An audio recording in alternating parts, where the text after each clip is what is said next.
আসসালামু আলাইকুম।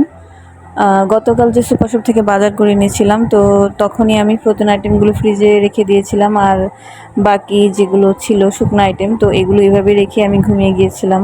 যেহেতু অনেক রাত হয়ে গিয়েছিল, তাই পরের দিন সকালবেলা ঘুম থেকে উঠে কোনো রকম আর কি নাস্তাটা করেছি।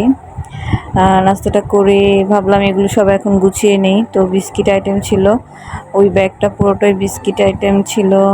তো ওগুলো বের করলাম সব একসাথে এখন।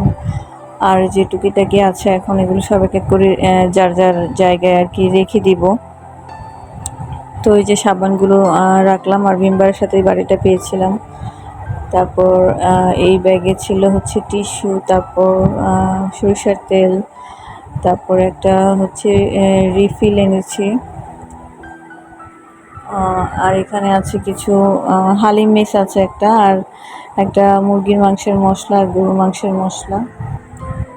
তারপর এখানে একটা সস এনেছি, সস না আসলে এটা কেচাপ, বড় সাইজেটা এনেছি যেহেতু শেষ হয়ে যায় খুব তাড়াতাড়ি। আর একটা শেভিং জেল, নারকেল তেল, তারপর একটা হারপিক পাউডার, মানে যা যা লাগে আর কি সব কিছুই আছে এই বাজারের মধ্যে। আদা রসুন, তারপর এই ব্যাগে আছে হচ্ছে চানাচুর। চানাচুর 2টা ফ্লেভার এনেছি। সবুজ যে প্যাকেটটা ওইটা কিন্তু অনেক মজা, যদি কেউ ট্রাই না করে থাকেন অবশ্যই খেয়ে দেখবেন, অনেক ভালো লাগে আমার কাছে। আসলে ওটার মধ্যে কাঠবাদাম, তারপরে কিশমিশ এগুলো আর দেওয়া, যার কারণে একটু ভিন্ন আর কি টেস্ট পাওয়া যায়। আর এখানে পাস্তা এনেছি, তারপর নুডলস ছিল, তারপর ডানো, ফুল ক্রিম, মিল্ক পাউডার, তারপর ডিটারজেন্ট এনেছি বড় সাইজেরটা, কারণ ডিটারজেন্টটা একটু বেশি লাগে। তারপর এখানে আছে চিনি, একটা বাদাম ভাজা এনেছি। বাদাম ভাজাটা বুটের ডালের অবশ্যই এটা। তো এই ব্যাগে ছিল হরলিক্স, তারপর আর কি আছে ডাল, তারপর 2টা দুধের প্যাকেট এনেছি। তো এই দুধগুলো খাওয়া হয়নি, দেখলাম যে দেখি এবার নিয়ে কেমন লাগে।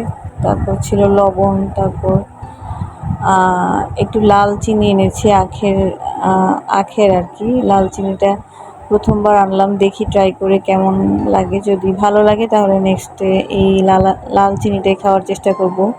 তারপর আছে একটা পোলার চাল।